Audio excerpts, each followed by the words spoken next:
Saudara-saudari terkasih dalam Kristus, hari ini dalam bacaan Injil khususnya kita mendengar Yesus yang menegur Petrus secara keras karena apa yang dikatakan Petrus itu sendiri. Apa yang dikatakan Petrus kepada Yesus tadi sebenarnya merupakan sesuatu yang baik, sesuatu yang menurut dia merupakan sesuatu yang ideal yang harus dialami oleh Yesus. Namun yang menarik di sini ialah bahwa ternyata Yesus menegur Petrus dengan keras dan dengan mengatakan, "Nyalah iblis, engkau suatu batu sandungan bagiku, sebab engkau bukan memikirkan apa yang dipikirkan Allah, melainkan apa yang dipikirkan manusia." Jika kita merefleksikan apa percakapan antara Yesus dan Petrus yang ada dalam bacaan Injil hari ini dengan kehidupan kita sehari-hari, sebagai seorang manusia biasa, tentu kita memiliki rencana atas hidup kita. Bahkan mungkin semenjak kecil, semenjak muda kita sudah merencanakan, besok saya mau sekolah di mana, besok saya akan mengerjakan tugas apa, liburan saya mau kemana.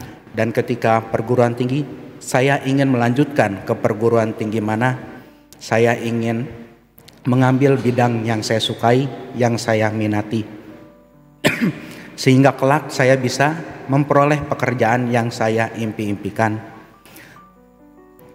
Namun dari banyaknya rencana-rencana yang kita bangun, rencana-rencana yang kita persiapkan dalam hidup kita, kerap kali apa yang kita rencanakan tidak berjalan lurus 100%, tidak berjalan mulus-mulus saja. Kerap kali harus ada yang kita ubah, harus ada yang kita tinggalkan. Biasanya ketika hal itu terjadi, kita mulai berpikir atau mulai merasakan, kok kenapa hal ini bisa terjadi?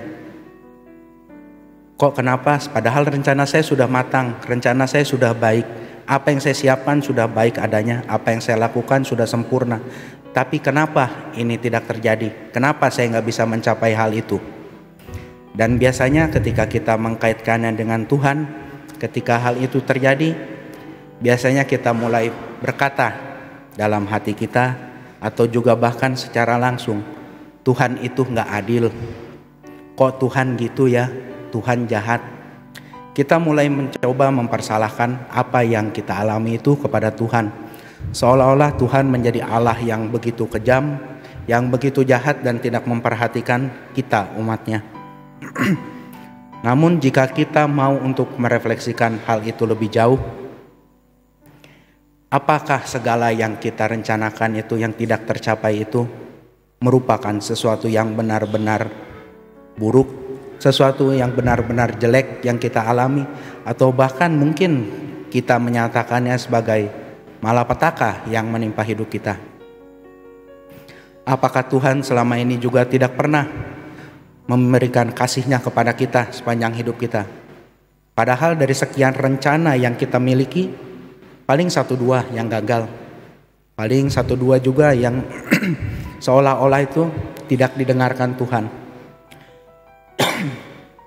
Namun jika kita ingin merefleksikan hal itu lebih panjang, lebih dalam lagi,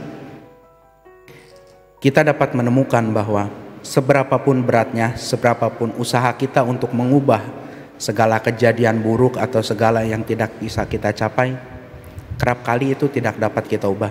Namun yang bisa kita ubah hanya satu, yakni diri kita sendiri, hati kita.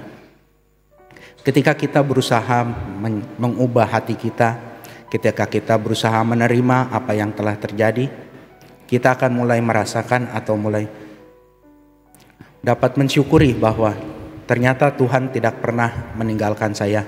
Ternyata apa yang diberikan Tuhan jauh lebih baik daripada yang saya harapkan. Karena pada kenyataannya, sekalipun Tuhan terkadang apa yang Ia berikan pada kita, maksud saya terkadang itu terlihat tidak sesuai dengan apa yang kita harapkan, namun pada kenyataannya Ia sejatinya lebih tahu apa yang lebih baik daripada bagi kita. Karena ketika kita memberi kekuatan, Tidak langsung dia memberikan kekuatan pada kita, tapi ia memberikan masalah supaya kita berubah menjadi lebih kuat. Ketika kita meminta kesabaran, yang diberikan Tuhan bukan pertama-tama plek kita menjadi sabar, gak mungkin kayak gitu. Tapi ialah persoalan yang harus kita hadapi. Mungkin juga orang-orang yang menyebalkan yang kita jumpai, supaya kita bisa lebih sabar menghadapi kenyataan.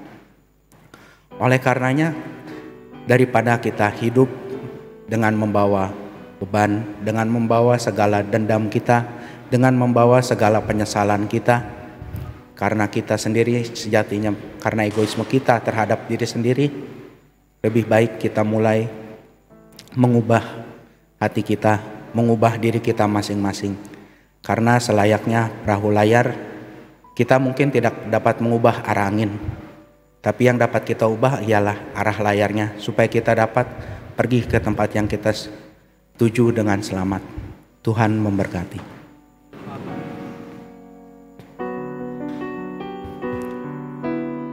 Saudara.